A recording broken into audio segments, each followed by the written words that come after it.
मोहिनी अपने केबिन में बैठी हुई कल रात के बारे में सोच रही थी। तभी केबिन का दरवाजा खटखटाने की आवाज आई।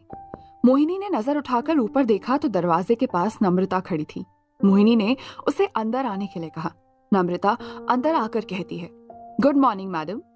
सिर्फ रिमाइंडर देना था कि रस्तोगी एंटरप्राइजेस के साथ हमारा कोलैबोरेशन का एग्रीमेंट एक्सपायर होने वाला है। कल उसकी लास्ट डेट है। क्या डील अपग्रेड होने वाली है? मैं नया एग्रीमेंट बनाऊं या फिर? इतना कहते ही नम्रता चुप हो गई। तभी मोहिनी ने उससे कहा, ठीक है, मैं इसके बारे में तुम्हें कुछ देर में बताती हूँ, तुम अभी जाओ। मोहिनी की बात सुनते ही नम्रता केबिन से बाहर चली गई। और यहाँ मोहिनी सोचने लगी कि उसने अधीर से झूठ क्यों बोला था। दरअसल पार्टी में जाने से पहले उसके पास कमल का फोन आया था और कमल ने उससे वादा किया था कि अगर पार्टी में आकर मोहिनी उसके साथ ड्रिंक कंपटीशन करेगी तो वो मोहिनी का कॉन्ट्रैक्ट रिन्यू कर देगा और उसकी कंपनी को आगे भी काम देगा। मोहिनी की कंपनी को काम तो बहुत मिल रहा था, लेकिन उसके पास शुरुआत के लिए अमाउंट नहीं था और कमल की कंपनी का काम मोहिनी एडवांस में करती थी, इसीलिए वो वहां जाने के लिए तैयार हो गई। उसके साथ ही जब मोहिनी सुबह उठी तो उपमन्यु उसके लिए कॉफी लेकर आया था। तभी उपमन्यु ने मोहिनी से कहा था कि अस्पताल से निकलते वक्त अधीर ने उस पर हाथ उठाया। इस बात पर मोहिनी नाराज थी। दूसरी तरफ अधीर ऑफिस के अंदर आया और उसकी नजर मोहिनी के केबिन पर पड़ी। एक पल के लिए उसे समझ नहीं आ रहा था कि मोहिनी खुद गुस्से में क्यों आई थी। वैसे तो अधीर अपनी बातों को कभी क्लियर नहीं करता था, लेकिन आज उसने सोचा कि कम से कम इतना तो पूछ ही सकता है कि बेवजह चिढ़ने की वजह क्या है। अधीर ने तुरंत अपने कदम मोहिनी के केबिन की तरफ बढ़ाए और मोहिनी के केबिन का दरवाजा खटखटाते हुए उसके जवाब का इंतजार किए बिना अंदर चला गया। मोहिनी उसे देखकर हैरान हुई। तभी अधीर ने कुर्सी खींचकर उसके सामने बैठते हुए कहा, तुम्हारी दो तरह की बातें मुझे समझ नहीं आती। मोहिनी, कल तुमने कहा था कि अगर मैं तुम्हारे साथ नहीं आता तो तुम्हारे साथ उपमन्यु जाता। उसके बाद मेरे उपमन्यु को फोन करने से तुम्हें इतना प्रॉब्लम क्यों हुई? अगर ऐसा ही था तो मुझे पहले ही बता देती। मैं कोई अंतर्यामी नहीं हूँ। और दूसरी बात, तुम्हें थैंकफुल होना चाहिए था। तुम अकड़ दिखा रही हो। और हाँ, ये जो तुमने मुझे एहसान चुकाने जैसे थैंक यू बाहर बोला है, उसकी मुझे कोई जरूरत नहीं है। इतना कहते ही अधीर केबिन से बाहर जाने ही वाला था कि तभी मोहिनी ने कहा, देखो, तुम्हारे स्टेटस की मैं कदर करती हूँ, लेकिन इसका मतलब ये नहीं है कि तुम उपमन्यु पर हाथ उठाओगे। मैंने और मेरी माँ ने जो भी तुम्हारे साथ व्यवहार किया है वो गलत था। उसके लिए मैं 1000 बार माफी मांगने को तैयार हूँ, लेकिन इस तरह सबके सामने हॉस्पिटल में उसे बुलाकर उस पर तुमने हाथ क्यों उठाया? क्या तुम ऐसे उससे बदला लेना चाहते हो? क्या अधीर को समझ आ गया था कि मोहिनी ने उसके साथ ऐसा व्यवहार क्यों किया? इसका मतलब ये मोहिनी के दिमाग की खुराफात नहीं बल्कि उपमन्यु के दिमाग की उपज थी। इसीलिए अधीर ने एक बार मोहिनी की तरफ देखा और कहा, हो सकता है तुम्हें मनगढ़ंत कहानी बनाकर उपमन्यु ने सुनाई होगी, लेकिन मैं साफ शब्दों में कह देता हूँ, मैंने उस पर हाथ नहीं उठाया। और हाँ, मैं कोई पागल नहीं हूँ, चलते फिरते लोगों को फोन करूँ और फिर पास बुलाऊं और फिर उन्हें पीटना शुरू कर दूं। इतना कहते ही अधीर वहां से चला गया। अगर अधीर को ये बात पहले पता होती तो शायद वो मोहिनी को पूछने कभी नहीं आता। वैसे भी अधीर को एक्सप्लेन करने की आदत नहीं थी। वो खुद की बातों को समझाने में कोई रुचि नहीं रखता था। इन 3 सालों के रिश्तों में उसने कभी अपने शब्द को बर्बाद नहीं किया था। जैसे भी लोग उसे कहते वो बस चुप रहता। इस तरह अधीर के केबिन के बाहर चले जाने के बाद मोहिनी खुद से सवाल पूछने लगी कि क्या अधीर सच कह रहा है। वैसे अधीर को झूठ बोलने की क्या जरूरत थी? अगर उसने उपमन्यु पर हाथ उठाया था तो वो साफ साफ कह सकता था कि हाँ, मैंने उस पर हाथ उठाया। और इन 3 सालों में मोहिनी भी समझ गई थी कि अधीर को खुद को एक्सप्लेन करने की आदत नहीं है। ये सब सोचते हुए मोहिनी ने अपने सर पर हाथ दे मारा। तभी उसे याद आया कि उसे नम्रता को रस्तोगी एंटरप्राइजेस के साथ कॉन्ट्रैक्ट कंटिन्यू करने की इन्फॉर्मेशन देनी है। इसीलिए मोहिनी ने फोन उठाया और कमल का नंबर डायल किया। दूसरी तरफ फोन की घंटी बजते ही कमल ने फोन का स्क्रीन की तरफ देखा। तभी उसे याद आया कि कल मोहिनी और अधीर ने मिलकर उसकी कैसी बेइज्जती की थी। पहले तो कमल फोन नहीं उठाना चाहता था, फिर उसने सोचा कि अगर वो फोन नहीं उठाएगा तो कमजोर कहलाएगा। इसीलिए उसने फोन उठाकर कहा, बोलो मोहिनी। मोहिनी कहती है, मिस्टर रस्तोगी, आपको अपना प्रॉमिस याद होगा? कमल ने अनजान बनते हुए कहा, कौन सा प्रॉमिस? मैंने तुम्हें कौन सा प्रॉमिस किया है? मोहिनी कहती है, अनजान बनने की कोशिश मत कीजिए। कल पार्टी में आने से पहले आपने मुझसे कहा था कि अगर मैं पार्टी में आकर आपके साथ कंपटीशन करूंगी तो आप हमारी कंपनी का कॉन्ट्रैक्ट कंटिन्यू करेंगे। तभी कमल हंसा और उसने कहा, अरे मोहिनी, तुम बहुत भोली हो। बिजनेस की बातें और पार्टी की बातें दोनों अलग अलग चीजें हैं। और हो सकता है कि मैंने तुम्हें पार्टी में बुलाने के लिए छोटा सा मजाक कर दिया हो, उसे तुम सच कैसे मान सकती हो? इतने साल से बिजनेस चला रही हो। मोहिनी, थोड़ा तो अकल रखो। मोहिनी को गुस्सा आया और उसने कमल से कहा, काम की बातें कभी भी मजाक नहीं होती हैं कमल जी, अपनी जुबान की वैल्यू रखिए, नहीं तो मार्केट में नाम खराब हो जाएगा। कमल ने कहा, नाम अच्छा और खराब होने की फिक्र तुम करो मोहिनी, मुझे इन सब चीजों से कोई फर्क नहीं पड़ता। तुम तो जानती हो मेरा बिजनेस चलाने के लिए मुझे ऐसे कोई काम नहीं करने पड़ते जो काम तुम करती हो। वैसे सच कहूँ, अगर तुम सचमुच कॉन्ट्रैक्ट कंटिन्यू करना चाहती हो तो मैं तुम्हें नया ऑफर दे सकता हूँ। आज शाम आकर मिलो, बाकी की बातें वहीं होंगी। मोहिनी कमल के कहने का मतलब समझ पा रही थी, इसीलिए उसने बिना आगे बात किए फोन डिस्कनेक्ट कर दिया।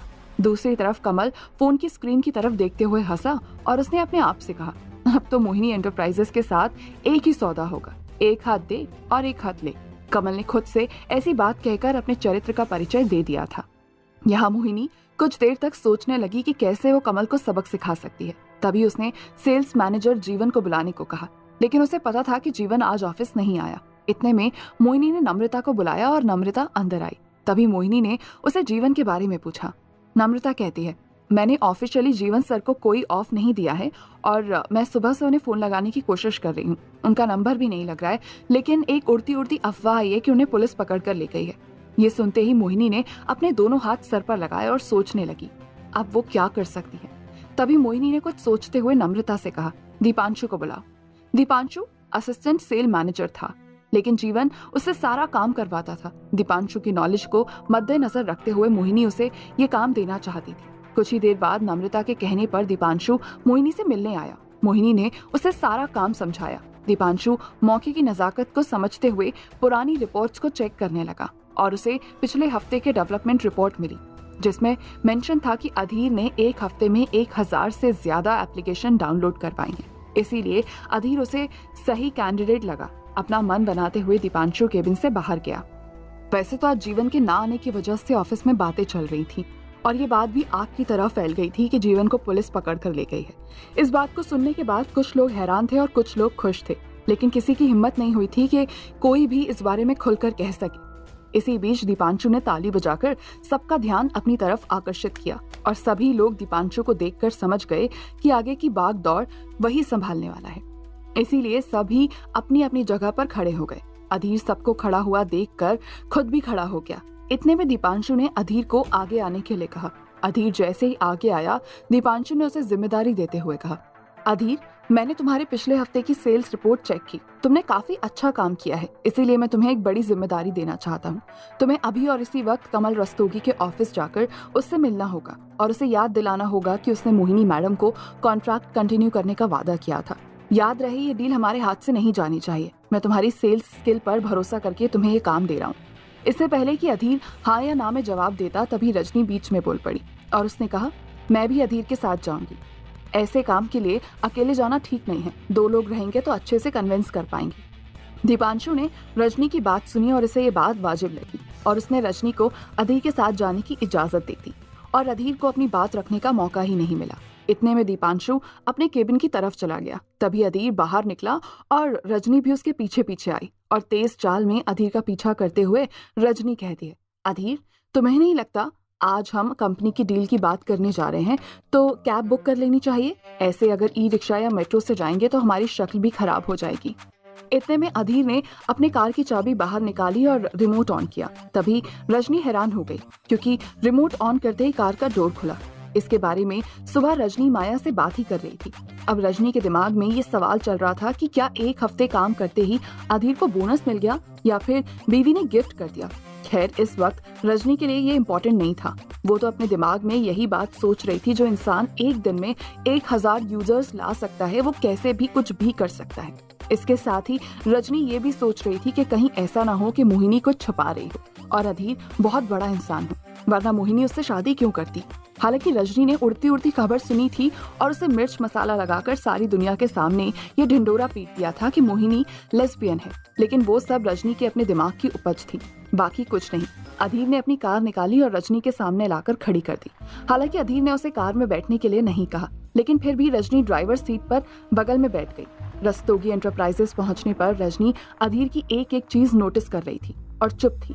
जैसे ही वो दोनों रस्तोगी एंटरप्राइजेस पहुंचे, तब कमल ने अपने ऑफिस में बैठकर कल रात की बेइज्जती के बारे में सोचा। हालांकि कमल उन लोगों में से नहीं था जो गुस्सा आने पर तोड़फोड़ करे। वो अपने गुस्से को काफी अच्छी तरह से मोड़कर दूसरे में रिवेंज लेना जानता था। इसीलिए इस वक्त वो सिर्फ और सिर्फ मोहिनी को अपने कदमों में झुकाने के बारे में सोच रहा था। इतने में केबिन का दरवाजा खटखटाने की आवाज आई और उसने दरवाजे की तरफ देखकर अपने डेस्क के ऊपर लगा हुआ बटन ऑन किया। केबिन का दरवाजा खुला और असिस्टेंट अंदर आकर बोला, सर, मोहिनी एंटरप्राइजेस से 2 लोग आपसे मिलने आए हैं। कमल ने कहा, क्या एक आदमी और एक औरत है? असिस्टेंट कहती है, जी सर। तभी कमल हंसा और उसने असिस्टेंट से कहा, तुम जाओ और उन्हें 10 मिनट बाद अंदर भेजना। इतना सुनते ही असिस्टेंट केबिन से बाहर निकल गई और कमल अपने कैरेक्टर का परिचय देते हुए अपनी छाती मलने लगा। अगले 10 मिनट बाद असिस्टेंट ने अधीर और रजनी के पास जाकर उनसे कहा, आइए, आपको सर बुला रहे हैं। तभी दोनों बेंच से उठे और असिस्टेंट के बताए हुए डायरेक्शन में चले गए। कमल का ऑफिस मोहिनी के ऑफिस के बाद ही था और वर्क स्पेस काफी तरीके से बना हुआ था और कमल का केबिन किसी 5 स्टार होटल के स्वीट रूम से कम नहीं था। असिस्टेंट उन दोनों के साथ आगे बढ़ के केबिन का दरवाजा एक बार और खटखटाया। तभी दरवाजा खुला और अंदर जाते ही रजनी ने गौर से पूरे केबिन को देखा। उस वक्त रजनी डर महसूस कर रही थी, इसीलिए वो अधीर के ठीक पीछे पीछे चल रही थी। इस वजह से कमल की नजर उस पर नहीं पड़ी। वो तो मोहिनी को देखने के लिए बेताब था। पान चबाते हुए कमल ने डस्टबिन पैर के आगे किया और पान थूक कर जैसे ही सामने देखा तो उसे सिर्फ असिस्टेंट और अधीर ही नजर आ रहे थे। इतने में कमल कहता है, तुम तो कह रहे थे एक लड़का और एक लड़की आए हैं, मुझे तो सिर्फ लड़का ही नजर आ रहा है। इसीलिए असिस्टेंट ने मुड़कर देखा और अधीर आगे बढ़ा। तभी कमल की नजर रजनी पर पड़ी। रजनी को देखते ही कमल के चेहरे की मुस्कुराहट फीकी पड़ गई। क्या अधीर इस डील को क्रैक करने की कोशिश करेगा? क्या कमल की हरकतें अधीर को गुस्सा दिलाएंगी? तो दोस्तों, आगे क्या होगा इस रोमांचक कहानी में, जानने के लिए सुनते रहिए सबके दिलों की धड़कन, सिर्फ पॉकेट एफएम पर। कमल कुछ देर तक गौर से रजनी को देख रहा था। रजनी के बाल घुंघराले थे, उसकी आंखों में कोई चमक नहीं थी। उसने एक लंबा शर्ट पहना था और उसके नीचे लेगिंग शर्ट इतना ढीला था कि रजनी सर से लेकर पैर तक एक जैसी ही नजर आ रही थी। और कमल की बात करें तो सिर्फ और सिर्फ सुंदर लड़कियों से ही बात करता था। उसकी नजर में रजनी बिल्कुल भी सुंदर नहीं थी। कमल ने अपनी नाराजगी जताई और झटके से कहा, ये लड़की कौन है? किसने अंदर आने दिया इसे? असिस्टेंट समझ गया था कि कमल की बातों का क्या मतलब है, लेकिन रजनी ने सोचा भी नहीं था कि यहाँ आते ही उसकी इतनी बेइज्जती हो जाएगी। वो गुस्से से कमल की तरफ देख रही थी। तभी कमल ने कहा, बड़ी बेशर्म लड़की हो, इतना सब बोलने के बाद भी यहाँ खड़ी हो। अब तक तो तुम्हें यहाँ से निकल जाना चाहिए था। अब क्या मैं खुद कहूँगा तब जाओगी केबिन के बाहर?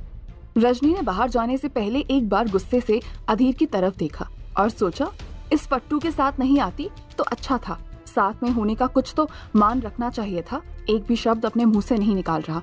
खैर छोड़ो, उससे क्या ही उम्मीद करनी। इतना सोचते ही रजनी उल्टे पैर केबिन से बाहर चली गई।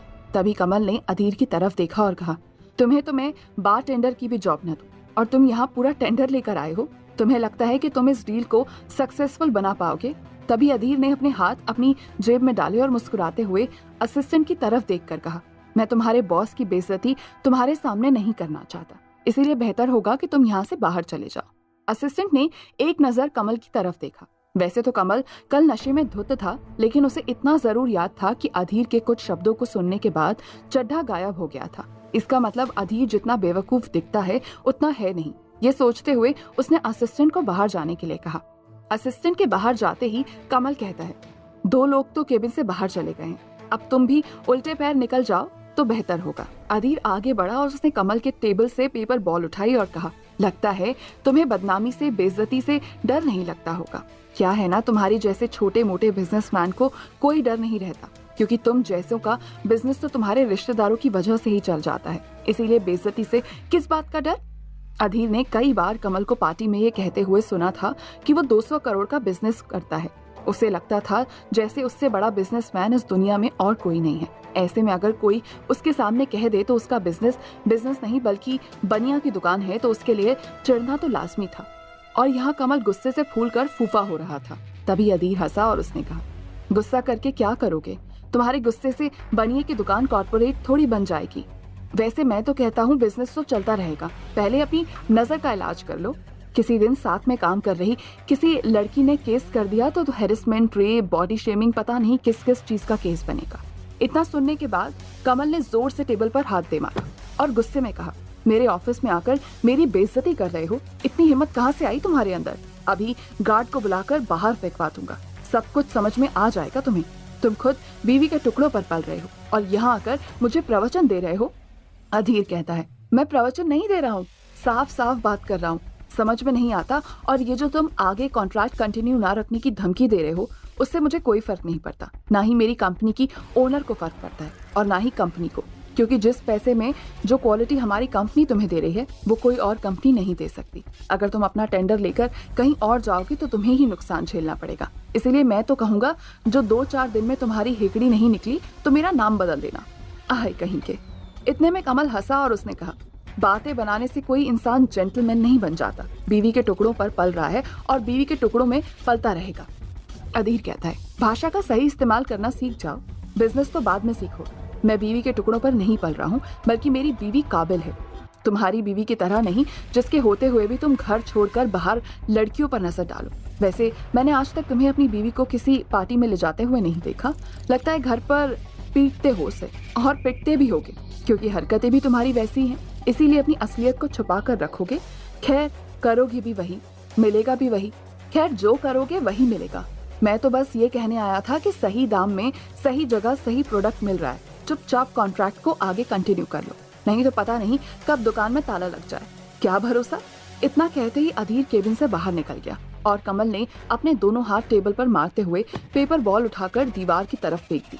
दूसरी तरफ रजनी गुस्से में ऑफिस के बाहर आ गई थी, लेकिन सड़क पर उसके बैठने के लिए कोई जगह नहीं थी। इसीलिए वो यहाँ से वहां चक्कर काट रही थी। उसने मन बना लिया था कि जैसे ही अधीर बाहर आएगा वो उससे पूछेगी कि उसके अंदर कोई इंसानियत है या नहीं। लेकिन जब अधीर बाहर आया, उसकी जुबान नहीं खुली, क्योंकि अधीर तेज चाल से अंदर चल रहा था और वो सीधा जाकर कार में बैठ गया। अगर रजनी जल्दबाजी में बगल की सीट पर ना बैठी तो सीधा कार लेकर वो निकल जाएगा। कुछ देर तक कार में काफी सन्नाटा छाया हुआ था। बाहर की हर आवाज साफ साफ सुनाई दे रही थी। रजनी ऐसे बैठी थी जैसे वो अधीर से नाराज हो, और वो इस बात का इंतजार कर रही थी कि अधीर बाकी लड़कों की तरह उसकी नाराजगी की वजह पूछेगा। दूसरी तरफ अधीर को इस बात से कोई फर्क नहीं पड़ता था कि रजनी नाराज है या नहीं। यहाँ आखिरकार थक हार कर रजनी ने अपना मुंह खोला और कहा, जब वो मेरे बारे में बुरा भला कह रहा था तब तुमने कुछ कहा क्यों नहीं? अधीर कहता है, वो तुम्हारे बारे में बुरा भला कह रहा था, इस पर मैं क्या कहता? तुम्हें खुद कहना चाहिए था। भगवान ने तुम्हें तो जुबान दी है ना। हमेशा क्या सोचती हो कि तुम्हारे लिए कोई और बोलेगा? खुद का भी कभी कभी मुंह खोल लिया करो। रजनी को अधीर की बात सुनकर गुस्सा आया और उसने कहा, तुम ऐसे क्यों बात कर रहे हो जैसे तुमसे ज्यादा अक्लमंद और होशियार इंसान इस दुनिया में कोई है ही नहीं। अधीर कहता है, मैं कभी ऐसा सोच के कोई बात नहीं करता, पर अगर तुम्हारी सोच ऐसी है तो इसमें मैं कुछ नहीं कर सकता। इतनी जुबान तो मेरे साथ लड़ा ही रही हो, ऊपर 2 शब्द कहती तो तुम्हारी भी इज्जत बनी रहती। उसने तुम्हें अपने केबिन से निकलने के लिए कहा और तुम मुंह उठाकर मेरी शक्ल देखने लगी। तुम्हें क्या लग रहा था कि मैं कौन हूँ जो तुम्हारे बारे में बात करूंगा? ये कोई पहली बार तो नहीं हुआ तुम्हारी किसी मर्द ने बेइज्जती की हो। क्या तुमने कभी किसी के खिलाफ भी आवाज नहीं उठाई? इतने में रजनी हंसी और उसने कहा, मुझे तो तुम्हारी बातों पर यकीन ही नहीं हो रहा कि तुम ऐसी बातें करते हो। पूरे ऑफिस में पता है कि 3 सालों तक तुम कितना पिटते आए हो, उसके बाद तुम यहाँ दूसरे को अपने लिए आवाज उठाने का प्रवचन दे रहे हो। हे भगवान, अगर ऑफिस वालों के सामने तुमने ये बात कही होती तो आज के आज तुम्हारे मीम बन जाते। अधीर कहता है, तुम्हें क्या लगता है अपनी बीवी की बात सुनता था तो क्या पूरे जगत की बात सुनूंगा? जैसे ही अधीर ने ये शब्द कहा वैसे ही रजनी एक पल के लिए चुप हो गई। उसने सोचा भी नहीं था कि अधीर के देखने का नजरिया ऐसा हो सकता है, लेकिन फिर भी रजनी ये मानने के लिए तैयार नहीं थी कि अधीर से कोई काम हो सकता है। इसीलिए रजनी ने इन सब बातों से अपना ध्यान हटाते हुए अधीर से पूछा, चलो ये सब फालतू की बातें छोड़ो, ये बताओ कि डील पक्की हुई या नहीं? अधीर कहता है, तुम्हें क्या लगता है? इसके बाद रजनी ने कोई जवाब नहीं दिया। वो बस मन ही मन सोच रही थी कि शायद सचमुच अधीर की उसके दोस्तों ने मदद कर दी होगी और तभी वो 10,000 डाउनलोड्स क्रॉस कर पाया होगा। इससे पहले कि रजनी अपने दिमाग में कई सारे सवाल जवाब का एक साथ छेड़कर खुद का दिमाग खराब करती, अधीर ने कहा, कोई बात नहीं, तुम्हारी शक्ल बता रही है तुम भी मुझे निकम्मा समझती हो। वैसे सच कहूँ तो मुझे कोई फर्क नहीं पड़ता। इतना कहने के बाद अधीर ने ग्लासेस निकाले और उन्हें पहनते हुए सीधा सड़क की तरफ देखने लगा। दूसरी तरफ मोहिनी अपने बाकी कामों में व्यस्त थी। तभी उसे याद आया कि उसने दीपांशु को इस डील को क्रैक करने का काम दिया था। ये सोचकर मोहिनी ने नम्रता को अपने पास बुलाया और उसे दीपांशु से रिपोर्ट लेने के लिए कहा। कुछ ही देर बाद दीपांशु खुद मोहिनी के कमरे में आया और उसने बताया कि रस्तोगी के ऑफिस में अधीर को भेज चुका है। ये सुनते ही मोहिनी को समझ नहीं आ रहा था कि वो दीपांशु से क्या कहे। तभी कुछ सोचने के बाद मोहिनी कहती है, जब मैंने ये काम तुम्हें दिया था तो तुमने अधीर को वहाँ क्यों भेजा? अगर मैं तुम्हें मैनेजर का काम दे रही हूँ तो उस जिम्मेदारी को निभाने की कोशिश करो। दीपांशु कहता है, मैडम ऑफिस में ऑलरेडी बहुत काम है, अगर मैं चला जाता तो सब कुछ रुक जाता, इसीलिए मैंने पिछले हफ्ते के बेस्ट सेल्समैन को चुना और उसे उस डील को क्रैक करने के लिए भेज दिया। अगर वो इस तरह एम्प्लॉयज पर भरोसा नहीं करेंगे और उन्हें काम के लिए नहीं भेजेंगे तो आपको क्या लगता है वो कैसे अपनी जिम्मेदारी समझेंगे? दीपांशु की बात सही थी, इसीलिए मोहिनी उसे कुछ नहीं कह पाई। इसीलिए वो मन ही मन सोच रही थी कि अधीर अगर कमल पर भड़क गया तो क्या होगा। वैसे भी अब मोहिनी अधीर के स्वभाव को समझने लगी थी। उसे पता था कि अगर कमल उससे बदतमीजी से बात करेगा तो वो अपनी पावर का पूरा इस्तेमाल करते हुए उसके बिजनेस को ठप कर देगा। लेकिन अब तो अधीर को भेजे हुए आधे घंटे से ज्यादा समय हो चुका था। ऐसे में मोहिनी फिक्र करके भी क्या ही करती। वो बस सोच रही थी कि अगर राजीव ने उसे धोखा न दिया होता तो शायद उसे कमल रस्तोगी जैसे आदमी के सामने कभी बैठकर इतना ड्रिंक करने की जरूरत नहीं पड़ती।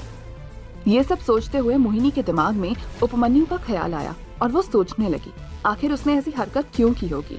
उसने क्यों झूठ बोला होगा कि अधीर ने उस पर हाथ उठाया? एक तरफ मोहिनी ये सोच रही थी कि दूसरी तरफ उपमन्यु हॉल में बैठे आराम से टीवी देख रहा था। तभी प्रमिला वहां आई और उसने उपमन्यु के सर पर हाथ दे मारा, जिससे उपमन्यु के हाथ में पड़ा हुआ पॉपकॉर्न का बॉल जमीन पर गिर पड़ा। उपमन्यु ने सर पर हाथ लगाकर पीछे देखा और कहा, क्या हुआ माँ, तुम ऐसा बिहेव क्यों कर रही हो? पागल हो क्या? प्रमिला हताश होकर उसके सामने बैठी और उसने कहा, बिलेनियर दामाद हाथ से निकल गया, बेटी दारू पीकर घर आ रही है और बेटा यहाँ पर कुर्सी तोड़कर पॉपकॉर्न खाने में अपना जीवन बिता रहा है। अब बताओ, अगर ऐसी माँ पागल नहीं होगी तो क्या होगा? कुछ तो कर। जब कल तू अधीर से मिला था तो तुझे कुछ तो बोलना चाहिए था ना। उपमन्यु कहता है, मैंने सिर्फ बोला ही नहीं बल्कि आग भी लगाई है, आग। प्रमिला कहती है, मतलब क्या है तेरा, साफ साफ बता। उपमन्यु कहता है, सीधी सी बात है, वो कहते हैं ना, जब सीधी उंगली से घी ना निकले तब उंगली टेढ़ी कर लेनी चाहिए। बस मैंने उंगली टेढ़ी कर ली है। अब महाभारत होगी तो लोगों में झगड़ा होगा और धीरे धीरे बहसबाजी आगे बढ़ेगी और बहसबाजी में आगे बढ़ने से दिमाग से सवाल खड़े होंगे और फिर सवाल पूछने का मन करेगा, तो जब जवाब मन को शांति नहीं पहुंचा पाएंगे तब और सवाल खड़े होंगे। ऐसे धीरे धीरे नजदीकियां बढ़ेंगी और एक दिन दुश्मनी दोस्ती और दोस्ती प्यार में बदल जाएगी। प्रमिला उपमन्यु की इस बात को सुन भी रही थी और उसे गौर से देख भी रही थी, लेकिन उसे कुछ भी समझ नहीं आया। तभी उसने एक बार और उपमन्यु के सर पर जोर से चांटा मारा और कहा, फिल्में देख देख कर दिमाग घूम गया है तेरा, और कुछ नहीं। उपमन्यु कहता है, दिमाग नहीं घूमा है, दिमाग एकदम सही जगह पर है। अब मॉम, ऐसा है ना कि जब तुम जरा ओल्ड एज में हो इसीलिए तुम्हें समझ नहीं आ रहा। मैं कहने की कोशिश कर रहा हूँ, और खैर आम खाओ ना, गुठलियां गिरने से क्या फर्क पड़ता है। क्या उपमन्यु की ये तरकीब काम आएगी? क्या कमल रस्तोगी कॉन्ट्रैक्ट कंटिन्यू करेगा? क्या अधीर की कही हुई बात कमल के लिए धमकी थी? तो दोस्तों, आगे क्या होगा इस रोमांचक कहानी में, जानने के लिए इसे सुनते रहिए सबके दिलों की धड़कन, सिर्फ पॉकेट एफएम पर। शाम होने को आई और दिल्ली की सड़कों में भीड़ बढ़ती ही चली गई। धीरे धीरे घर, मकान, दुकान और रोड, हर जगह की लाइट जगमगाने लगी। इतने में ग्रेटर कैलाश के 2 मंजिला बंगलों के हॉल में बैठकर अपनी चाय पी रही नताशा के फोन पर घंटी बजी। नताशा ने चाय का कप कोने में रखा और फोन की तरफ देखा। तभी फोन की स्क्रीन में अधीर का नाम लिखा हुआ था। नताशा ने तुरंत फोन उठाया और अधीर से कहा, आज ऑफिस से छुट्टी थी क्या? इस वक्त फोन कर रहे हो? अधीर कहता है, मुझे मिलना है। नताशा को अधीर की आवाज से भारीपन महसूस हो रहा था। तभी नताशा कहती है, कब मिलना है? अधीर कहता है, मैं कुछ ही देर में गाड़ी लेकर घर के पास आ रहा हूँ, तुम बाहर निकल जाना।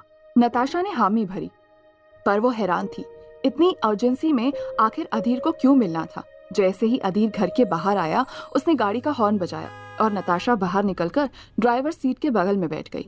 नताशा ने कहा, अगर डिनर का मन था तो मुझे बताते, मैं घर से खाना भिजवा देती। तभी अधीर कहता है, मुझे खाना नहीं खाना, बल्कि एक बार में जाना है। नताशा ने हैरानी से अधीर की तरफ देखा और कहा, अजब भाई हो तुम, और बहन के साथ बार में जाओगे। अधीर इस बात से पहले ही शर्मिंदा था, इसीलिए वो नताशा से कहता है, मुझे माफ करना, मेरे पास कोई और ऑप्शन नहीं है, नहीं तो मैं तुझे आने के लिए कभी नहीं कहता। नताशा कहती है, वो कहाँ गई तुम्हारी सो कॉल्ड एक्स वाइफ? अधीर ने इस बात पर कोई जवाब नहीं दिया और तेजी से गाड़ी रोड पर लेकर आया। तभी नताशा ने कहा, अच्छा ये तो बता दो किस तरफ जा रहे हैं? अधीर कहता है, अभी नहीं पता, मैं लोकेशन का इंतजार कर रहा हूँ। नताशा को अधीर की बातें अटपटी लगी। तभी नताशा को पता था कि दिल्ली में छुपते छुपाते डांस बार चलते हैं, जहाँ लड़कियां नाचने के लिए आती हैं और कुछ अमीर लोग मनमाने ढंग से उनसे अपना काम करवाते हैं। कहीं अधीर भी नताशा को वहीं तो नहीं लेकर जा रहा था। ये सोचकर नताशा कहती है, पता नहीं, मुझे अच्छा महसूस नहीं हो रहा है, बोलो हम कहाँ जा रहे हैं। अधीर को पता था कि नताशा बिना जाने चुप नहीं रहने वाली। तभी अधीर कहता है, कल मोहिनी ने मुझे अपने साथ चलने के लिए कहा था और मैं उसे लेकर एक पार्टी में गया था, जहां उसने बिजनेस डील को कलेक्ट करने के लिए एक छोटा मोटा बिजनेसमैन कमल रस्तोगी का प्रस्ताव स्वीकार कर लिया और उसके साथ ड्रिंक कंपटीशन करने लगी। दरअसल उन दोनों के बीच में पहले से ये बात हो गई थी कि जो जीतेगा उसकी बात मानी जाएगी। ऐसे में मोहिनी ने उसके सामने अपनी बिजनेस डील को कंटिन्यू रखने की बात कही थी और उस वक्त तो वो मान गया, लेकिन अब वो इस बात को इनकार कर रहा है और कह रहा है कि नशे की हालत में किया गया वादा निभा नहीं सकता। इतने में नताशा ने कहा, ये मोहिनी का मैटर है, तुम्हारा नहीं, इसमें तुम क्यों पढ़ रहे हो। अधीर ने कहा, आज मुझे सेल्स मैनेजर ने इस टास्क को कंप्लीट करने के लिए कहा था, इसीलिए मैं कमल रस्तोगी को मिलने उसके ऑफिस गया। लेकिन जब मैं वहां पहुंचा तो उसने मुझे गेट पर इंतजार करने के लिए कहा, फिर मेरे साथ आई हुई लड़की को बेइज्जत किया और फिर मेरे बारे में भी गलत कहा। नताशा कहती है, इन सब का हमसे क्या लेना देना है। अधीर, सारी बातें साफ साफ बताओ तो कुछ समझ में आएगा। इतना कहते ही नताशा चुप हो गई और गौर से अधीर के चेहरे को देखने लगी। अधीर कहता है, मैंने सुना है चावड़ी बाजार के पास उसने एक छोटा सा बार खोला है। वैसे तो उसका बार पुलिस की नजर से अब तक छुपा हुआ है। दरअसल सच्चाई ये है कि उसने वो बार दूसरे के लिए नहीं बल्कि अपने लिए खोला है। वहाँ मजबूर लड़कियों को बुलाता है और फिर उनके साथ गलत हरकतें करता है। लड़कियां भी मजबूरी में मना नहीं करती क्योंकि उन्हें पैसों की जरूरत होती है। साथ ही मुझे ये भी पता चला कि उसका दिल इस बार काम करने वाली एक लड़की पर आ गया था, जिसके साथ वो अक्सर होटल में दिन बिताया करता था। लेकिन अब हुआ यूं है कि वो लड़की अपने गांव वापस चली गई है और काफी समय के बाद वापस आई, इसीलिए वो नई नई लड़कियों को अपना टारगेट बना रहा है। मुझे वहां जाकर उससे मिलना है और उसे सबके सामने बेइज्जत करना है, तभी शायद वो समझ पाएगा कि उसने क्या गलती की है। अब नताशा को अधीर का सारा प्लान समझ आ गया था और उसने एक लंबी सांस लेते हुए अधीर से कहा, तुम मेरे साथ वहां चल रहे हो, वो जगह मेरे लिए सुरक्षित तो होगी ना। अधीर कहता है, हमें एक माँ ने पैदा नहीं किया है, पर मेरे दिमाग में ये ख्याल कभी नहीं आया कि तुम मेरी बहन नहीं हो, बस मुझ पर भरोसा रखो। नताशा अधीर की बात सुनकर मुस्कुराई। तभी अधीर ने दाएं मुड़ते हुए गाड़ी को एक गली के अंदर डाला। वो गली काफी सुनसान नजर आ रही थी। ऐसा लग रहा था कि उस गली के अंदर काफी झुग्गी झोपड़ी के अलावा और कुछ नहीं है। लेकिन 2 किलोमीटर आगे चलने के बाद एक चमचमाता हुआ दरवाजा नजर आया। उस चमचमाती हुई दरवाजे को देखकर अधीर ने नताशा को कार में बैठे रहने के लिए कहा और उठकर वो दरवाजे के पास गया। उसने गार्ड से नताशा के बारे में पूछते हुए कहा, मेरी बात को गौर से सुनिए, मुझे बार के अंदर जाना है और मेरे साथ एक लड़की है, इसीलिए मैं कोई ऐसी जगह बुक करना चाहता हूँ जो सुरक्षित हो और जहाँ किसी की नजर न पड़े। अधीर की बात सुनते ही गार्ड ने हाँ में सर हिलाया और तभी अधीर ने अपनी जेब से 500 का नोट निकालकर गार्ड के हाथ में रख दिया। आगे गार्ड ने वेटर को अपने पास बुलाकर कहा, एक साहब अंदर आ रहे हैं, उनके साथ में मैडम भी हैं, उनके लिए कोई सुरक्षित जगह बुक कर दो, मुंह मांगी कीमत देने के लिए तैयार हैं। वेटर गार्ड की बात सुनकर समझ गया था और उसने गाड़ी की तरफ देखा और सीधा अंदर से बाहर जाकर गाड़ी के पास पहुंचा। उसने अधीर से कहा, सर आपको प्राइवेट रूम की जरूरत है क्या? अधीर ने नताशा की तरफ देखा। तभी नताशा ने हाँ में जवाब दिया। नताशा का जवाब सुनते ही वेटर ने कहा, अंदर प्राइवेट रूम तो नहीं है, लेकिन छोटे छोटे अपार्टमेंट बने हुए हैं, आप एक बार चलें तो मैं आपको दिखा देता हूँ। इतने में अधीर ने एक और 500 का नोट निकाला और उस लड़के के हाथ में रखते हुए कहा, ज्यादा टाइम वेस्ट मत करना। वेटर को समझ में आया कि अधीर जल्दबाजी में है, इसीलिए उसने सबसे बेस्ट रूम को सिलेक्ट किया और अधीर को अंदर आने के लिए कहा। जैसे अधीर अंदर आया, वेटर ने उसके लिए सबसे अच्छा रूम सिलेक्ट करा था। उसने अधीर को वहां ले जाते हुए कहा, सर ये सबसे बेहतरीन रूम है, अगर आप चाहें तो मैं आपको और दिखा सकता हूँ, लेकिन जैसा कि आपने कहा था मैं आपका ज्यादा समय बर्बाद नहीं करना चाहता। इतने में अधीर ने वेटर के कंधे पर हाथ रखा और कहा, अच्छा काम किया तुमने। ये कहते हुए अधीर ने 1000 और उस वेटर को दे दिया और अंदर बैठ गया। तभी नताशा कहती है, अगर हम ऐसे अंदर बैठेंगे तो कैसे पता चलेगा कि जिसे तुम टारगेट करने के लिए आए हो वो यहाँ है भी या नहीं? अधीर कहता है, वो हर शाम यहीं रहता है, तुम टेंशन मत लो, उसका सुराग हमें खुद ब खुद मिल जाएगा। दूसरी तरफ बार के ठीक सामने बैठा कमल पैग पर पैग लगा रहा था। तभी उसने अपने हायर किए हुए बार के मैनेजर को अपने पास बुलाया और उससे कहा, व्यवस्था सही होनी चाहिए, मेरा दोस्त आ रहा है, कुछ ही देर में पहुंच जाएगा। मैनेजर ने जैसे ही उसकी बात सुनी हामी भर दी। वेटर के जाते ही वो शराब पीते हुए सामने नाचती हुई लड़कियों को देखकर अपना दिल बहलाने लगा। तभी उसने एक वेटर को अपने पास बुलाया और उन नाचती हुई लड़कियों की तरफ इशारा करते हुए कहा, वो जो लड़की बीच में नाच रही है, लगता है वो नई है। यहाँ कब आई मुझे पता क्यों नहीं है।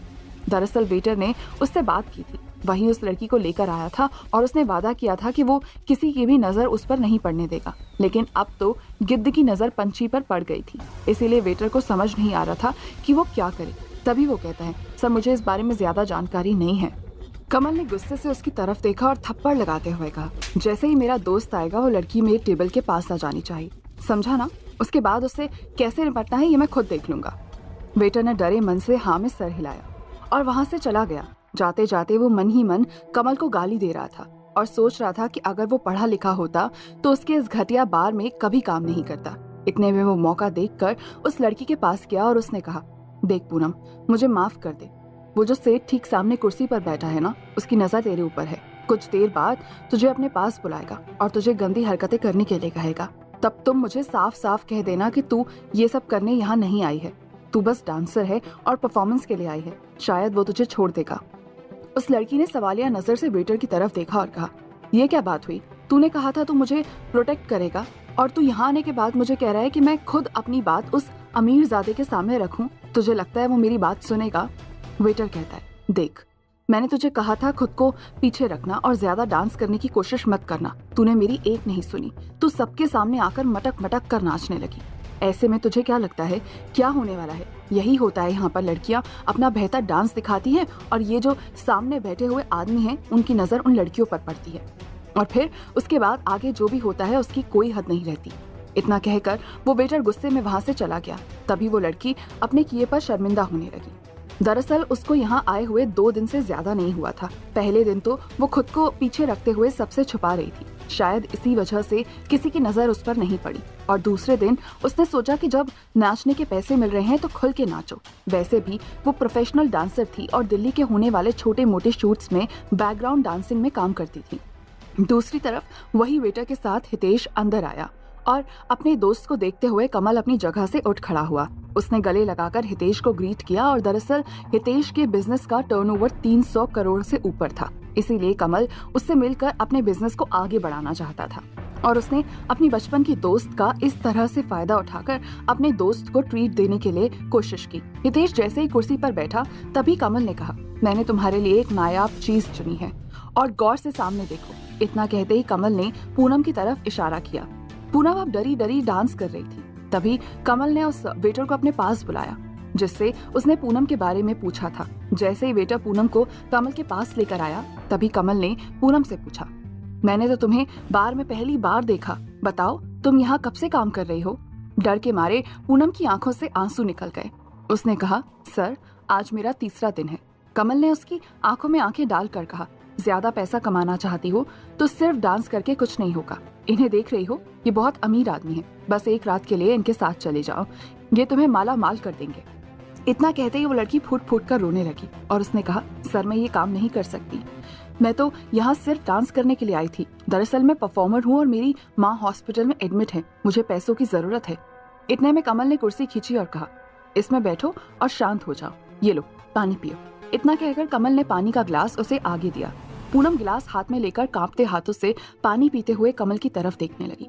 तभी कमल ने कहा, डरने की कोई जरूरत नहीं है, ये बार तुम्हारी फैमिली जैसा ही है, हम लोग तुम्हारे प्रोटेक्शन का पूरा ध्यान रखेंगे। लेकिन फिर भी पूनम को उस पर भरोसा नहीं हो रहा था क्योंकि उसके शब्द कुछ बोल रहे थे और उसकी आंखें कुछ और वो ऊपर से नीचे तक पूनम को ऐसे देख रहा था जैसे उसने लड़की को पहली बार देखा हो। क्या पूनम अपनी इज्जत बचाकर उस बार से निकल पाएगी? आखिर कमल पूनम के साथ क्या करेगा? क्या धीर पूनम को बचाने की कोशिश करेगा? तो दोस्तों आगे क्या होगा इस रोमांचक कहानी में, जानने के लिए इसे सुनते रहिए सबके दिलों की धड़कन सिर्फ पॉकेट एफएम पर। कुछ देर पूनम को गौर से देखने के बाद कमल ने हितेश की तरफ देखा और कहा, दरअसल दोस्त एक प्रॉब्लम हो गई है। जिस लड़की को मैंने तुम्हारे लिए चुना था वो लड़की तो फ्रेशर निकली। अब तुम बताओ, फैसला तुम्हारे हाथ में है। क्या तुम फ्रेशर लड़की को बाहर के तौर तरीके समझाने की कोशिश करोगे या फिर तुम्हें कोई एक्सपीरियंस गिफ्ट चाहिए? कमल की बात सुनते ही हितेश ने उसकी तरफ देखा और कहा, अभी तो मैं आया हूँ, थोड़ा सुरूर बनने तो दो, मैं बता पाऊंगा कि मुझे किस चीज की जरूरत है और किसकी नहीं। इतना सुनने के बाद कमल ने अपनी नजर पूनम की तरफ घुमाई और कहा, हाँ तो तुम क्या कह रही थी? तुम्हें तुम्हारे माँ के इलाज के लिए पैसे चाहिए? कितने पैसे चाहिए तुम्हें? पूनम डरी हुई आवाज में कहती है। मुझे 10 लाख की जरूरत है। ये सुनते ही कमल अपने गर्दन पर हाथ फिरने लगा। उसने पूनम को यह दिखाने की कोशिश की कि जैसे वो उसके बारे में काफी सोच रहा है। तभी कमल कहता है, अब देखो, तुम नई हो, तुम्हें इस काम के तौर तरीके पता नहीं है, क्या करना पड़ता है क्या नहीं। ऊपर से तुम शर्मलाज लेकर यहाँ आओगी तो कैसे चलेगा, बताओ। अच्छा चलो एक काम करते हैं, खड़ी हो जाओ। कमल के मुंह से झटके से ये बात सुनते ही पूनम को कुछ समझ नहीं आया। तभी कमल अपनी बात को दोहराते हुए कहने लगा, तुमने सुना नहीं? उठो और वहां थोड़ी दूर पर जाकर खड़ी हो जाओ। पूनम उठी और वहां जाकर खड़ी हो गई। तभी वो वेटर पीछे से देख रहा था और सोच रहा था कि कमल इसे बख्श दे तो वो कल से इसका यहाँ आना बंद करा देगा। फिर कमल ने पूनम को गौर से देखा और कहा, अच्छा अब एक काम करो, दाएं बाएं मुड़कर दिखाओ। पूनम डरते हुए दाएं बाएं मुड़ी। तभी कमल ने कहा, गोल घूम कर दिखाओ। पूनम ने धीरे धीरे गोल घूमना शुरू कर दिया। उसके बाद कमल ने उसे अपने पास बुलाया और कहा, भगवान का दिया सब कुछ है तुम्हारे पास, बस अब लोगों का भला कर दो ताकि तुम्हारा भला हो सके। पूनम कहती है, लेकिन सर मैं क्या कर सकती हूँ? कमल हंसने लगा और उसने कहा, अगर साक्षात माँ प्रकट होकर कहें तो वो क्या कर सकती हैं तो मेरे पास उसका जवाब नहीं होगा। तेरे लिए एक काम करते हैं, एक गेम खेलते हैं। तू एक एक करके अपने कपड़े उतार और मैं तेरे हर कपड़े पर तुझे 1 लाख रुपए देता रहूंगा। अब तू खुद गिन ले कि तू अपने शरीर पर कितने कपड़े पहनी हुई है। कमल की ऐसी बातों को सुनकर पूनम ने तुरंत उस वेटर की तरफ देखा। तभी वेटर आ गया और उसने कहा, सर माफ कर दीजिए, ये लड़की बहुत अच्छी है, मेरे मोहल्ले में रहती है, मैंने ही इसे यहाँ काम पर लगाया था। ये सिर्फ परफॉर्म करना जानती है, इसके अलावा इससे कुछ नहीं हो पाएगा। सर समझने की कोशिश कीजिए। कमल हंसा और उसने कहा, अरे पागल, तो मैं भी तो परफॉर्म करने के लिए ही कह रहा हूँ। तभी तो वेटर हाथ जोड़कर उस आदमी के सामने बैठ गया और उसने कहा, सर प्लीज छोड़ दीजिए सर, मैं यहाँ पिछले 5 सालों से काम कर रहा हूँ, मेरे लिए छोड़ दीजिए सर। उस वेटर को घुटनों पर बैठा हुआ देखकर उसने कहा, तुझे क्या लगता है मैंने ये बार तेरे लिए खोला है ताकि यहाँ तू अपनी गर्लफ्रेंड को लेकर आए और फिर घर ले जाकर उसके साथ मजे करे? इतना कहकर उसने पूनम की तरफ देखा। तभी वेटर पूनम और उनके बीच में आकर खड़ा हो गया। इतने में कमल गुस्से में आग बबूला हुआ। उसने वेटर को धक्का मार दिया। वेटर सीधा जाकर अधीर के रूम की दीवार पर गिरा। तभी अधीर ने झांक कर उसे देखा और अपने पास बुलाया। वेटर खड़ा हुआ अधीर के पास गया और अधीर ने उससे पूछा, क्या हुआ? वेटर हाथ जोड़कर अधीर से कहता है, सर मेरी गर्लफ्रेंड की माँ बहुत बीमार है। उसने और मैंने मिलकर आसपास सभी लोगों से पूछकर जितना हो सकता था उतना कर्ज लिया, लेकिन अभी भी 10 लाख रुपए की कमी पड़ रही है। इसीलिए मैंने सोचा कि मैं उसे यहाँ लेकर आऊंगा और उसको पीछे बैकग्राउंड में डांस करने के लिए कहूंगा, लेकिन उसने भी मेरी एक नहीं सुनी। वो सबके आगे जाकर नाचने लगी। अब कमल सर की उस पर नजर पड़ गई है और वो उसे एक एक कपड़ा उतारने के बदले 1-1 लाख रुपए देने के लिए कह रहे हैं। आप शायद कमल सर को नहीं जानते होंगे, लेकिन मैं बता रहा हूँ कि वो इंसान की शक्ल में हैवान है और एक बार अगर वो किसी की इज्जत पर हाथ डालने की ठान ले तो उसे भगवान भी आकर नहीं बचा सकता। पता नहीं अब आगे क्या होगा। इतने में नताशा ने कहा, क्या तुम जिससे यहाँ मिलने आए थे वो कमल ही है? अधीर ने हाँ में सर हिलाया और मुस्कुराते हुए उस वेटर के कंधे पर हाथ रखा और उससे कहा, टेंशन मत लो, सब कुछ ठीक होगा, तुम बस यहाँ पर खड़े रहो। जैसे ही वेटर सीधा खड़ा हुआ वैसे एक अनाउंसमेंट हुई और अनाउंसर ने कहा, हमारे बार में आज एक स्पेशल परफॉर्मेंस होने वाली है। इस परफॉर्मेंस के अनुसार हमारे ठीक सामने खड़ी लड़की पूनम आप सबको अपना एक एक कपड़ा उतार कर दिखाएगी और उसके हर एक उतरते कपड़े पर हमारे कमल सर उसे 1 लाख का इनाम देंगे। ये बात सुनते ही सभी लोग तालियां बजाने लगे। पूनम चाह कर भी इस बार में आने वाले लोगों से अच्छी भावना की उम्मीद नहीं कर सकती थी। वो बस वहां खड़े होकर रो रही थी। उसे पता था कि अगर उसने ऐसा नहीं किया तो उसे किसी के साथ कमरे में भेज दिया जाएगा, जो कि इससे भी ज्यादा बेकार चीज होगी। इतने में पूनम जैसे अपना दुपट्टा उतारती तभी एक और आवाज आई, उस लड़की का एक भी कपड़ा नहीं उतारना चाहिए। हर कपड़े उतारने की बोली पर 1 लाख मिलेंगे। वहीं कपड़ा पहनाने हमारे बीच मौजूद अग्रवाल सर के हाथ से उसे 2 लाख मिलेंगे। जैसे ही अनाउंसमेंट खत्म हुई तभी कमल यहाँ वहां देखने लगा और उसने मैनेजर को अपने पास बुलाकर कहा, इतनी हिम्मत किसकी है जो मेरी शर्त के ऊपर दाव लगा सके? जाओ उस आदमी का पता लगाओ। कमल की इंस्ट्रक्शन के मुताबिक मैनेजर वहां से तुरंत निकला और उसने देखा कि जिस आदमी का वो पता लगाना चाहता था वो एक प्राइवेट रूम बुक करके उसके अंदर बैठा हुआ था और उसकी नजर ना ही उस परफॉर्मेंस पे है और ना ही उससे कोई लेना देना है। ये बात जाकर मैनेजर ने कमल को बताई और कमल सुनकर हैरान हुआ। इससे पहले कि आगे का गेम शुरू होता तभी वो ये बात पक्की कर देना चाहता था। कि कहीं वो किसी अमीर ज्यादा से बेवकूफ की दुश्मनी मोल न ले ले। इसीलिए कमल ने कहा, गेम शुरू होने से पहले कम से कम इतना पता लगाओ कि कहीं वो मार्केट का कोई बड़ा रईस तो नहीं है। इतने में कुछ देर बाद मैनेजर फिर से कमल के पास आया और उसने कहा, गार्ड से मुझे पता चला है सर, उसने प्राइवेट रूम के अंदर आने से सबको मना किया है और जहां तक गार्ड ने मुझे बताया उसकी उम्र लगभग 27-28 साल होगी। जहां तक मेरी नॉलेज है दिल्ली में हर बिजनेसमैन 40 से 45 के आसपास है, बस वो ही एक कम उम्र का लगता है।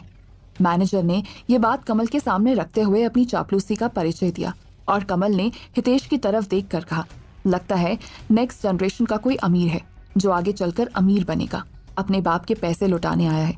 देखते हैं आज उसके बाप ने उसे कितनी पॉकेट मनी दी है। इतना कहते ही कमल ने अपने सामने खड़े वेटर से कहा, अनाउंस करो, एक कपड़ा उतारने पर 4 लाख मिलेगा। कमल की बात सुनते ही वेटर ने अनाउंस किया और कहा, कपड़ा उतारने का मूल्य बढ़ चुका है, अब एक कपड़ा उतारने पर 4 लाख दिए जाएंगे। ये सुनते ही एक बार और तालियों की गड़गड़ाहट हुई और सभी लोग अगले अनाउंसमेंट का इंतजार करने लगे। तभी प्राइवेट रूम के अंदर से आवाज आई, कपड़ा पहनाने के 8 लाख रुपए मिलेंगे।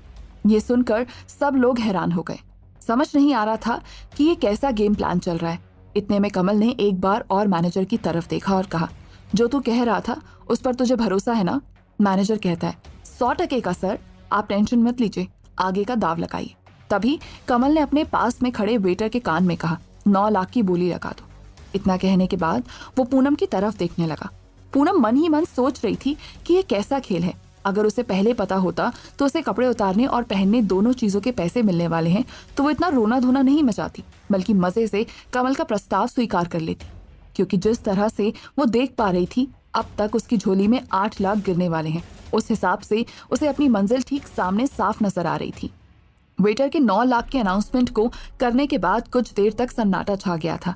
तभी अधीर हंसने लगा और उसने नजर उठाकर अपने ठीक सामने खड़े वेटर से कहा, 10 लाख। वेटर ने 10 लाख की बोली लगाई। अब कुछ देर के लिए पूरे बार में सन्नाटा छा गया था। किसी को समझ ही नहीं आ रहा था कि आखिर कपड़े पहनाने के लिए कौन उतनी बोली लगा रहा है और किसके पास इतना फालतू का पैसा है। और साथ ही अब तक सबको समझ में आ गया था कि ये गेम लड़की के कपड़ों से रिलेटेड नहीं बल्कि 2 अमीर लोगों के स्टेटस से रिलेटेड हो गया था। देखना ये था कि कौन अपनी बोली सबसे पहले बंद करेगा और कहां तक बोली लगाई जाएगी। इतना ही नहीं, वहां मौजूद डांस करने वाले बाकी औरतें भी अपना डांस छोड़कर गौर से इस बोली वाले गेम को देखने लगी और मन ही मन सोचने लगी कि अगर एक दिन उसके साथ ऐसा कुछ हो और वो इतने सारे पैसे कमा सके तो वो सारे पैसे एक रात में कमाकर हमेशा हमेशा के लिए काम छोड़ देगी। क्योंकि वहां मौजूद ज्यादातर औरतें ये काम खुशी से नहीं बल्कि अपनी मजबूरी से कर रही थी। उनमें से कुछ तो ऐसी थी जिन्हें दुनियादारी की कोई नॉलेज नहीं थी, वो कभी स्कूल भी नहीं गई थी, और कुछ ऐसी थी जिनके माँ बाप ने खुद उन्हें बेचा। लेकिन अब पूनम की आंखों से आंसू सूख चुके थे। उसे जितना पैसा चाहिए था उसकी बोली लग चुकी थी। एक पल के लिए पूनम ने सोचा कि वो उस पैसे को उठाए और वहां से चली जाए, लेकिन अब तक वो इतना समझ चुकी थी कि ये गेम तो अब उसका न रहकर 2 अमीर लोगों के घमंड का खेल बन चुका है। इसीलिए वो सिर्फ एक शतरंज के मोहरे की तरह दोनों की बातें सुन रही थी। दूसरी तरफ कमल ने सोचा कि अब वो एक ही दाव खेलेगा और अपने प्रतिद्वंदी को हरा देगा। ये सोचते हुए उसने अपने सामने खड़े वेटर की शर्ट खींची और उसे अपना कान आगे करने को कहा। जैसे ही वेटर ने नीचे झुककर कमल की बात को सुनने की कोशिश की तो वो हैरान रह गया, क्योंकि अब कमल ने वेटर से 20 लाख रुपए की अनाउंसमेंट करने के लिए कहा था। वेटर के साथ साथ कमल के ठीक बगल में बैठा कमल का दोस्त हितेश भी हैरान था। तभी हितेश ने कमल के कंधे पर हाथ रखकर कहा, तुझे नहीं लगता तू जोश में होश खो बैठने वाले काम कर रहा है? इतना पागलपन मत दिखा। 20 लाख बहुत बड़ा अमाउंट होता है। तेरी कंपनी का टर्नओवर 2 लाख से ज्यादा नहीं है। ऐसे में अगर तू 20 लाख एक लड़की के पीछे लगा देगा तो कैसे होगा? वेटर उन दोनों की बातें सुन रहा था और अब तक उसने कोई अनाउंसमेंट नहीं की थी। तभी कमल ने वेटर को गुस्से से देखा और कहा, तू किसका इंतजार कर रहा है? जो बोलने के लिए कहा वो बोल। आखिरकार वेटर ने अपना मुंह खोला और कहा, आने वाली शर्त के मुताबिक लड़की को अपने सारे कपड़े उतारने होंगे और इसके बदले में उसे 20 लाख रुपए मिलेंगे। और हाँ, यहाँ पर कंप्यूटर स्क्रीन लगने तक गेम को स्थगित कर दिया जाएगा। कमल नहीं चाहता था कि इतने बड़े पैसे का खेल खेलने के बाद कोई उसे बेवकूफ बना दे, इसीलिए उसने 2 बड़ी स्क्रीन मंगवाई और आधे घंटे रुकने की बात कही। आधे घंटे बाद 2-3 वेटर जाकर बड़ी बड़ी स्क्रीन लेकर आए और पूरा माहौल बनाते हुए सारा सिनेरियो स्क्रीन पर दिखाने लगा। साथ ही उसमें जमा की गई राशि का भी पता चलने लगा। अब तक दोनों पार्टी की तरफ से अब तक का सारा ही अच्छा पैसा वहां पर इकट्ठा कर दिया गया था और आगे का पैसा बोली लगाने के साथ ही इकट्ठा करने के लिए कहा गया। कुछ देर तक सब लोग कान खड़े करके अधीर की तरफ आवाज आने की उम्मीद कर रहे थे। इस बीच नताशा ने कहा, अधीर तुम पागल हो गए हो, ये किस तरह की हरकतें हैं? इतना सारा पैसा तुम एक लड़की के पीछे वेस्ट कर रहे हो, वो भी उस लड़की के पीछे जो इस बार में अपनी मर्जी से आई है। अगर उसे ये काम नहीं करना होता तो कोई भी दूसरा काम कर सकती थी, तुम्हें पता है ना? अधीर कहता है, ये गेम उस लड़की के बारे में नहीं बल्कि हमारी कंपनी के रेपुटेशन के बारे में। नताशा ने हैरानी से अधीर की तरफ देखा और कहा, तुझे क्या लगता है ये छोटे मोटे लोग अग्रवाल ग्रुप की तरफ उंगली उठाकर देख सकते हैं? अधीर कहता है, मैं अग्रवाल ग्रुप की नहीं बल्कि मोहिनी कॉर्पोरेशन की बात कर रहा हूँ। अधीर आखिर क्या करना चाहता था? क्या अधीर शर्त जीत जाएगा? क्या होगा इस गेम का अंत? तो दोस्तों, आगे क्या होगा इस रोमांचक कहानी में, जानने के लिए इसे सुनते रहिए। सबके दिलों की धड़कन सिर्फ पॉकेट एफएम पर। नताशा मुंह बनाकर अधीर को देखती रह गई और उसने एक भी शब्द नहीं कहा। अधीर समझ सकता था कि नताशा के मन में मोहिनी कॉर्पोरेशन और मोहिनी को लेकर कोई भावना नहीं है। इतने में वेटर ने कहा, सर, उन्होंने 20 लाख का अनाउंसमेंट किया है, क्या आप इसके बाद भी इस खेल को जारी रखना चाहते हैं? अधीर कहता है, हाँ, तुम 40 लाख की बोली लगा दो। ये सुनते ही नताशा हैरान रह गई और वेटर ने 40 लाख की बोली लगाई। 40 लाख स्क्रीन पर नजर आते ही सब लोग हैरान रह गए। इतने में हितेश ने कमल के कंधे पर हाथ रखा और कहा, बहुत हो गया मेरे दोस्त, इससे ज्यादा बेवकूफी दिखाना ठीक नहीं होगा। तभी कमल कहता है, अगर मैं आगे नहीं बढ़ा तो लोगों के बीच में मेरी क्या इज्जत रह जाएगी? हितेश कहता है, इज्जत बचाने से ज्यादा जरूरी है पैसा बचाना। अगर पैसा नहीं बचेगा ना तो इज्जत हमेशा हमेशा के लिए चली जाएगी। अपने पूरे बिजनेस को एक बार कैलकुलेट करके देख, तेरा पूरा बिजनेस 2.5 करोड़ का है, जिसमें से एसेट्स, ऑफिस, वर्क मशीन सब आते हैं। इसके बाद तेरे पास लिक्विड कितना है? अगर सामने वाला अमीर हुआ और उसने 80 लाख की बोली लगा दी और अगर तूने उसके ऊपर 1 करोड़ बोलने से खुद को रोका नहीं तो तू नीलाम हो जाएगा। कमल ये बात समझ पा रहा था कि उसका दोस्त सही कह रहा है, इसीलिए कमल ने वेटर से कहा, ये गेम यहीं खत्म हुआ। वेटर ने कमल की तरफ से गेम खत्म होने का ऐलान कर दिया और दूसरी तरफ नताशा ने गुस्से से एक बार और अधीर से कहा, ये किस तरह का बदला है अधीर? अधीर कहता है, ये बदला नहीं, बदला तो अब होगा। नताशा कहती है, मतलब? अधीर कहता है, चुपचाप दिल थाम कर बैठी रहो, कुछ देर बाद जीतने वाला आदमी यहाँ पर पहुंचेगा, तब बाहर खड़ा इंसान उसे बदले का मतलब बताएगा। दूसरी तरफ मैनेजर कमल के पास आया और उसने कमल से कहा, सर, क्या प्राइज मनी पूरी की पूरी उस लड़की को दे दी जाएगी? कमल कहता है, बहुत जल्दी में रहते हो, आखिर कहाँ जाना है तुम्हें? थोड़ी देर बैठो, कम से कम जिसने मुझे इतने सारे पैसे कमाने का मौका दिया है उसे धन्यवाद तो कह दूं। कहाँ है वो? ये कहते हुए कमल हितेश के साथ अपनी जगह से उठ खड़ा हुआ और उस प्राइवेट रूम की तरफ जाने लगा।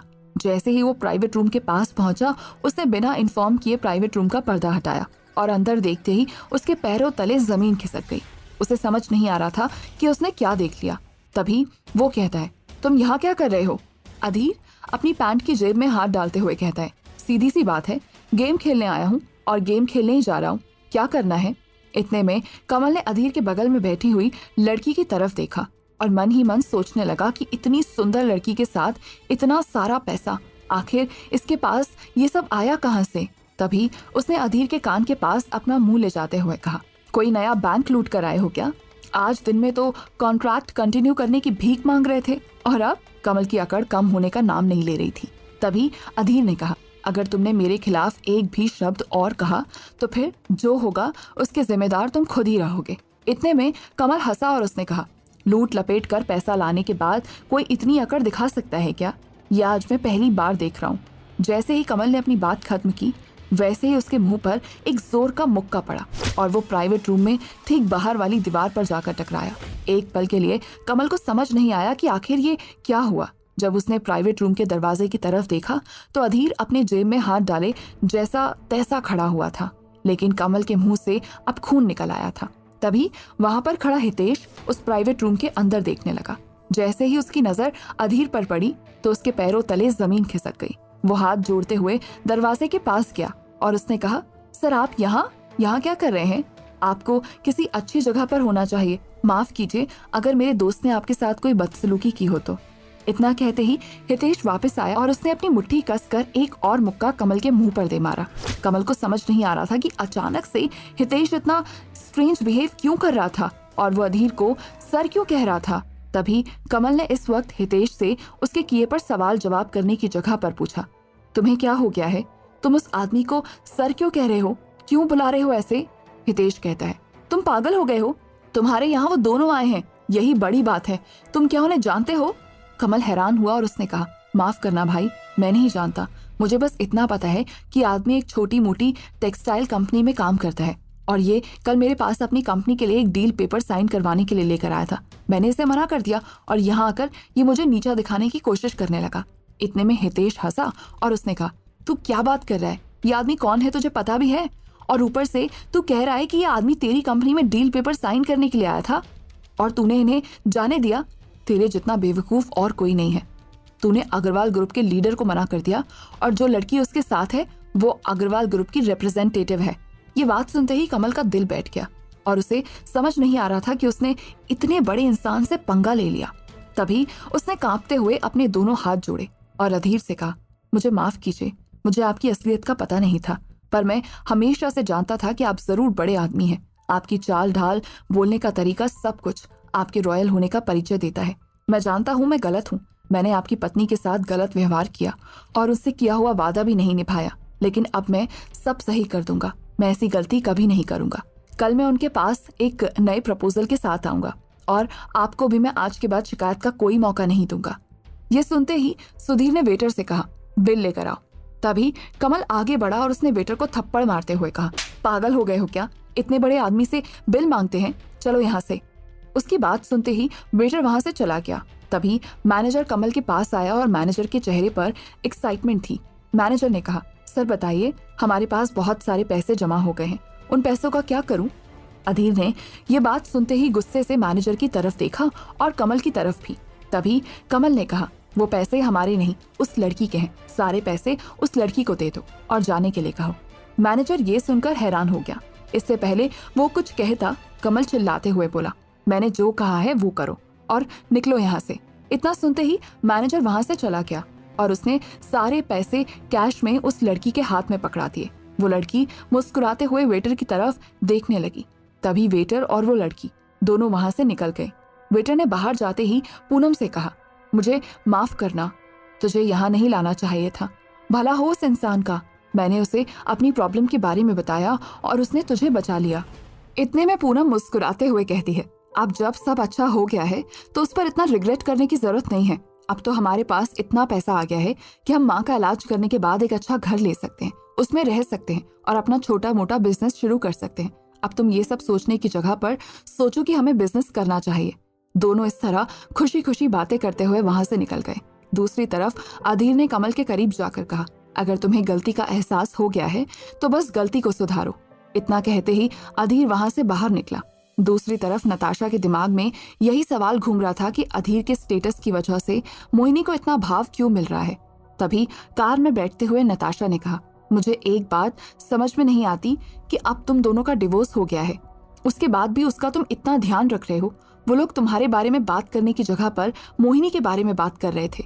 तभी हैरानी से अधीर ने नताशा की तरफ देखा और कहा, क्या तुम्हें नहीं पता, दादाजी ने मुझे उसका ध्यान रखने के लिए कहा है, इसीलिए उन्होंने मुझे मोहिनी कॉर्पोरेशन में जॉब करने के लिए भेजा। मुझे लगा उनकी इस प्लानिंग में तुम भी शामिल हो। नताशा कहती है, तुम हमेशा मुझे गलत समझते हो, उनकी किसी प्लानिंग का कोई हिस्सा नहीं हूं मैं। अगर मुझसे कोई कहता है कि आगे चलकर अग्रवाल ग्रुप की बागडोर किसी और के हाथ में देनी है तो मैं कब का कंट्री छोड़कर बाहर चली जाती। मैं जो कुछ भी करती हूँ तुम्हारे लिए करती हूँ। मुझे तुम्हारे अलावा अग्रवाल परिवार में बाकी किसी से कोई मतलब नहीं है। ये बात मैं तुम्हें 1000 बार कह चुकी हूँ। नताशा की भावनाओं को समझते हुए अधीर ने उसे गले लगाया और कहा, ठीक है, अब शांत हो जाओ, मैं सब कुछ ठीक कर दूंगा और बहुत जल्द वहां से निकलकर अपनी कंपनी में वापस आ जाऊंगा। फिर हम दोनों एक साथ ऑफिस आया करेंगे। इतना कहने के बाद दोनों वहां से निकल गए। अगली सुबह जब सभी लोग ऑफिस पहुंचे तभी मैनेजर दीपांशु रस्तोगी इंटरप्राइजेस की रिपोर्ट के बारे में पूछने लगा। इतने में रजनी उसके पास आई और रजनी ने दीपांशु से कहा, सर आपको क्या लगता है जीवन सर उससे क्यों चिढ़ते थे? सच बताऊं तो वो एक नंबर का निकम्मा है, उससे कोई काम नहीं होने वाला। वैसे तो आप उसके द्वारा किए गए 1000 डाउनलोड से इतना ज्यादा प्रभावित हो गए कि आपने उसे नया काम दे दिया, लेकिन उसकी हकीकत मैं जानती हूँ। वो डाउनलोड रियल नहीं है, उसने अपने दोस्तों की मदद ली है। और मुझे तो ये भी पता चला है कि 1000 डाउनलोड एक्टिव यूजर नहीं बल्कि वोट हैं। अब आप खुद सोचो, 50 डाउनलोड करने के लिए कहा गया था, वहाँ 50 नहीं 1000 डाउनलोड करके लाने वाला किस तरह का काम करेगा? क्या आपको इस काम में कोई सच्चाई नजर आती है? अगर 1000 एक्टिव यूजर होते तो हम लोग अब इस वक्त डब्बा पैक करने में ही व्यस्त रहते। वैसे तो दीपांशु को वहाँ मौजूद किसी भी इंसान से कोई मतलब नहीं था, लेकिन पता नहीं क्यों उसे रजनी की बात में सच्चाई नजर आ रही थी। इतने में दीपांशु कहता है, जैसे ही अधीर ऑफिस आएगा उसे मेरे केबिन में भेजो, तब मैं उसे उसकी जगह बताऊंगा। अगली बार से वो कभी ऐसी गलती नहीं करेगा। रजनी के कहने पर दीपांशु को टेंशन होने लगी कि शायद ये डील क्रैक नहीं हो पाएगी। तभी उसने अपने फोन की स्क्रीन की तरफ देखा और एक अननोन नंबर डायल करते हुए कहा, सुन यार, मुझे एक मदद चाहिए। प्लीज एक बार रस्तोगी एंटरप्राइजेस के ओनर मिस्टर कमल रस्तोगी से बात कर और उनसे कहे कि वो हमारे यानी कि मोहिनी कॉर्पोरेशन के साथ डील कर ले। और अगर ऐसा नहीं हुआ तो हमारी कंपनी बहुत परेशानी में आ जाएगी। हिमांशु के दोस्त ने दिलासा दिलाते हुए कहा, तू टेंशन मत ले, जैसे ही आज सर ऑफिस आएंगे मैं वैसे ही उनसे बात करूंगा और ज्यादातर मेरी बात मान ही जाते हैं। इतना कहकर उसने गुड लक के साथ अपना फोन डिस्कनेक्ट कर दिया। ऑफिस का काम शुरू हो चुका था, सभी लोग ऑफिस आ चुके थे। तभी बाकी दिन से 1 घंटा लेट अधीर टहलते हुए अपनी कुर्सी की तरफ जाने लगा। ये देखते हुए दीपांशु अपने केबिन से बाहर आया और उसने अधीर को कुर्सी में बैठने से पहले कहा, इस ऑफिस में तुम्हें कुर्सी तोड़ने के लिए नहीं बल्कि काम करने के पैसे मिलते हैं, कभी तो अपनी सैलरी जस्टिफाई किया करो। अधीर ने हैरानी से दीपांशु की तरफ देखा और कहा, कल ही तो आपने मुझे एक नई जिम्मेदारी दी है, उसके बाद आप मुझसे क्या चाहते हैं? मैं उस पर पूरी अच्छी तरह से रिसर्च करके काम कर रहा हूँ और बहुत ही जल्द आपको रिजल्ट भी मिल जाएगा, लेकिन आप बेफिजूल में अगर मेरा दिन खराब करना चाहते हैं तो मैं इस पर कुछ नहीं कर सकता। तभी दीपांशु कहता है, तुम सेल में ही बैठने के लायक हो, क्योंकि एडमिन डिपार्टमेंट में हमें काम करने वाले और दिमाग वाले लोगों की जरूरत है। आखिरकार जो जॉब जीवन ने अधीर को खुशी खुशी दी थी वो झटके से ही उसके हाथ से चली गई, लेकिन उसके चेहरे पर कोई शिकन नहीं थी। वो मुस्कुराते हुए अपनी जगह से उठा और अपनी पुरानी वाली कुर्सी पर जाकर बैठ गया। क्या होगा जब मैनेजर को सच्चाई पता चलेगी? क्या आज कमल मोहिनी एंटरप्राइजेस जाकर डील पेपर साइन करने के लिए कहेगा? तो दोस्तों, आगे क्या होगा इस रोमांचक कहानी में, जानने के लिए इसे सुनते रहिए सबके दिलों की धड़कन सिर्फ पॉकेट एफएम पर।